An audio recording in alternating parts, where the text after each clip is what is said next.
Hello everyone, আমি সুচন্দ্রা। আমার নতুন একটা ব্লগে তোমাদের অনেক স্বাগত। পুরো ব্লগটা দেখো, আশা করি তোমাদের ভালো লাগবে। এটাও হচ্ছে আরেকটা পুরীর ব্লগ। আর এই দিন আমরা ফিরেছিলাম। তো ব্যাপারটা কি হয়েছে বলো তো, এরপরে না পরের দিনটা আমি পুরো ট্রেনেই ছিলাম, তো আর কোনো ব্লগ করিনি। যাই হোক, সকালবেলায় উঠে গেছি, আর ঘরে পরা জামা কাপড় না আমরা খুব লিমিটেড নিয়েছিলাম, দুটো দুটো করে নিয়েছিলাম। কারণ না ধুইয়ে দিলে না ব্যালকানিতে এত হাওয়া শুকিয়ে যাচ্ছিল। তো সকালবেলা একটুখানি বিচে যাব আজকে, একটুখানি ফটোও তুলবো, আর একটুখানি আবার একটু জল টলে ওই বসবো টসবো। জলে আমি নামবো না, স্নান করিনি, ওই আর কি চিনি একটু আনন্দ করবে। তো সকালবেলা একটু ফ্রেশ হয়ে যে যেমন জামা কাপড় পরা ছিলাম সবাই চলে এসেছি বিচে। তো চিনি এখান থেকে বিচ টয়স কিনে দিয়েছি, একটা নেয়নি, দুটো নিয়ে আবার দুটো নিয়ে বসে খেলেছে। আর তারপরে সায়নী বুবু ওরা একটু জলে গেল। তো আমি চিনি ওখানে বসে খেলছিল, আর পুচকুলিটাকে আমি কাছে রেখেছিলাম। তো এই আর কি বসে বসে কথা টথা বলছিলাম। আর এখানে ওই আমব্রেলা গুলোর নিচে যে চেয়ার দেওয়া থাকে, তো ওখানে 1 ঘন্টায় 300 টাকা নেয়, এই সরি, 1 ঘন্টায় 1 ঘন্টায় 100 টাকা মনে হয়। হ্যাঁ, 1 ঘন্টায় 100 টাকা ছিল। তো ওটাতেই আর কি বসেছিলাম। তারপরে বেশ সকালবেলায় না রোদ্দুরটা উঠলেও হাওয়া টাওয়া দেয়, তো সমুদ্রে এত আর অতটা গরম লাগে না, ওই জন্য আমরা সকালবেলার দিকটাই ম্যাক্সিমাম একটু গিয়ে বেশিক্ষণ টাইম ছিলাম। আর তা নাহলে সন্ধ্যের পরে গেছি। আর চিনিও রাত্রিবেলায় যা জামা কাপড় পরা ছিল সেগুলো আর খোলাইনি। তারপরে এই ড্রেসটা তো নিয়ে গেছিলাম ওর জন্য। তো এই ড্রেসটা পরে একটু আমরা মোবাইলে তো ফটো তুলেছি, তো ওখানে তো ফটোগ্রাফাররা থাকে, তো ভাবলাম একটুখানি ফটোগ্রাফার দিয়ে ফটো তুলিয়ে নিই। তবে ওনাদের হাতের ফটো না খুব একটা বেশি যে ভালো আসে এরকমও ব্যাপার না, কিন্তু আসে দুই একটা ভালো আসে, দুই একটার অতটাও কোয়ালিটি ভালো আসে না, আমি এটা নিজে দেখেছি। আর নট অনলি খালি পুরী গো, মানে অনেক যে কোনো টুরিস্ট স্পটেই যাবে, ওই একটা বেসিক ফটো কিছু তুলে দেয়, ওই আর কি। তো তারপরে তো চিনি রানী বললো মা একটু জলে যাব। দেখো, জলে গিয়ে কি লাফালাফি শুরু করেছে। তো দেন এসে না আমরা তো ব্রেকফাস্ট করে যাইনি, এসে সবাই ফ্রেশ হয়ে আমরা ব্রেকফাস্ট করে নিয়েছি। ব্রেকফাস্ট করে নিয়ে সায়নী বুবু ওরা এবার একটু বাচ্চাটাকে নিয়ে শুলো। আর ওই দিন আমরা খেয়েছিলাম লুচি তরকারি এই সমস্ত, তো চিনির ব্রেকফাস্ট আলাদা আমি করে দিয়েছিলাম, বাট আমাদের থেকে একটু ডিম লুচি এগুলো খেয়েছিল। আর ওই কারণে লুচিটা না দিইনি, এক তো কি বলতো ময়দা, তার মধ্যে অত ছাকা তেলে ভাজা, তেল তেল ওর জন্য দিইনি। আমরা একটু খেয়েছি, দেন আমি সন্দীপ বললাম চলো তাহলে আমরা একটু টুকটুক করে ঘুরে আসি, কিছু কেনার থাকলে কিনে নিয়ে আসি। তো চলে গেছিলাম ওই টুকটাক জিনিসপত্র কেনা, তারপরে কাকাতুয়াতে গেছিলাম, ওখান থেকে আমরা খাজা কিনে নিয়ে এসেছি। ঘুরছিলাম আর কি টুকটুক করে, যে ঘরে বসে কি করব, চলেই তো যাবো। আর ওদের পুচকুলিটা ছোট, ওর তারপর একটা খাওয়ার ব্যাপার থাকে।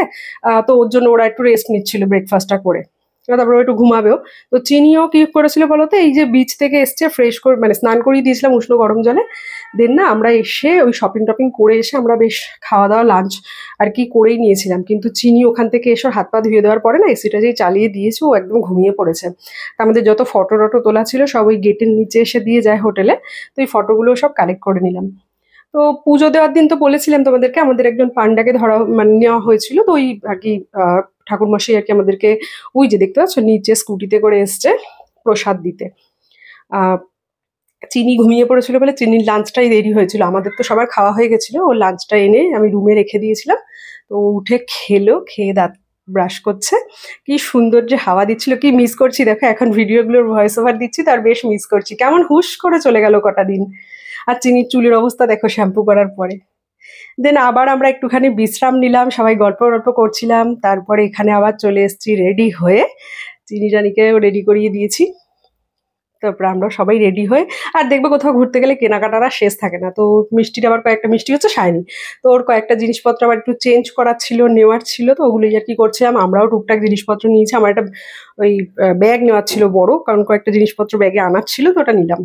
এদিকে আমরা আজকে চলে আসবো বলে না হোটেলেই বলে দিয়েছিলাম আমাদের ডিনারটা যেন প্যাক করে দেয়, চিনির জন্য ডিমের ঝোল ভাত, আমাদের জন্য রুটি আর ডিম কষা। যে ঠাকুরমশাই ভোগ দিয়ে গেছেন, ওটা আমরা একদম হাত পা ধুয়ে পরিষ্কার হয়ে সবাই খেলাম। কি যে অমৃত ছিল। চিনি কাঁদছিল বাড়ি আসবে না, ও আরো ঘুরবে, মানে হোটেলে আসবে না, ও আরো ঘুরবে বিচের কাছে। তো তারপরে তো প্যাকিং ট্যাকিং করে সে সময় আর অত ভিডিও করা হয়নি। দিন চিনি যে জামাটা পরা ছিল ওটা শুদ্ধই আমরা ওকে নিয়ে এসেছি। ওখান থেকে একটা টোটো ধরে পুরী স্টেশনে এসেছি, পুরী স্টেশন থেকে আমরা একটা এমনি স্লিপার ক্লাসে ভুবনেশ্বর অব্দি টিকিট কেটেছিলাম। তো ওখানেই আর কি। তো সিট তো ছিল, আর ওইটুকু সময়ের জন্য শোয়া বসার তো কোনো দরকার নেই, জাস্ট আমরা একটু রিল্যাক্সে বসেছিলাম। আর বেশ গরম ছিল বলে না চিনিকার জামা কাপড় চেঞ্জ করাইনি। ভাবলাম যখন আমরা মানে পার্টিকুলার আরেকটা ট্রেনে যখন উঠবো, যেটাতে আর কি লং জার্নি, তো তখন ওকে চেঞ্জ করিয়ে দেবো। তো ওই আর কি একটু বসে আমরা চা খেলাম। তারপরে বাবা মেয়ে খেলা শুরু করেছে, বেশ ভালোই লেগেছে পুরো ট্রিপটাতে। আর বেশ মজা করেছি, আর আমাদের থেকেও বেশি মজা করেছে চিনি। মানে আমি তো ভীষণ এক্সাইটেড ছিলাম, চিনি ভীষণ মজা করেছে, ভীষণ। গায়ে এক গাদা ট্যান নিয়ে বাড়িতে ফিরেছি, তাতে কি হয়েছে, ট্যান তো 1 সপ্তাহ 15 দিন ম্যাক্সিমাম 1 মাস থাকবে, তারপরে তো চলেই যাবে। কিন্তু এই যে আনন্দ, দেখো পড়ে গেছে আজকে দুপুরবেলায়, জানো, দৌড়াতে গিয়ে লাল হয়ে রয়েছে, দেখেছো।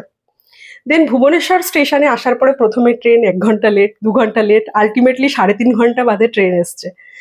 তো চিনিকে এখানে স্টেশনেই ডিনার করানোর পরে আমরাও ডিনার করে নিয়েছি। সন্দীপের মাথা গরম হয়ে গেছে ট্রেন এত লেট করছে বলে। তখন প্রায় 12টা বাজে, আমি আবার একটু গিয়ে কফি নিয়ে আসলাম ওই রেলেরই যে স্টোরগুলো থাকে না, ওখান থেকে। চিনি দৌড়াদৌড়ি করছে, তারপর ফাইনালি যখন ট্রেনটা আসলো আমরা উঠে সেটেলড হয়ে তারপরে একদম চিনিকে ফ্রেশ করিয়ে জামা কাপড় পরিয়ে দিয়েছি। এখন ঘুমানোর পালা। তারপরে আমরা সবাই ক্লান্ত ছিলাম, ঘুমিয়েই পড়েছিলাম। দেন পরের দিন সকালবেলায় ম্যাডামকে করাচ্ছি ব্রেকফাস্ট। ম্যাডাম ব্রেকফাস্ট করে মানে মাখানা খেয়ে একটা কলা খাবে। তারপরে না আগের দিন ওই পুরীর বাজার থেকে আমি একটু আঙুর ফল নিয়ে এসেছিলাম, তো ওটা আগের দিন ধুয়ে জল ঝরিয়ে রেখেছিলাম। তো ট্রেনে ওকে দেওয়ার আগে না আরেকবার একটু জল দিয়ে ধুয়ে নিয়েছি। দেখো বিচ থেকে যে টয়েসগুলো কিনেছিল বললো ওগুলো ওকে বের করে দিতে, ও খেলবে, মানে ও মিস করছে আর কি ওই জায়গাটা। তাই বললাম ঠিক আছে খেলো।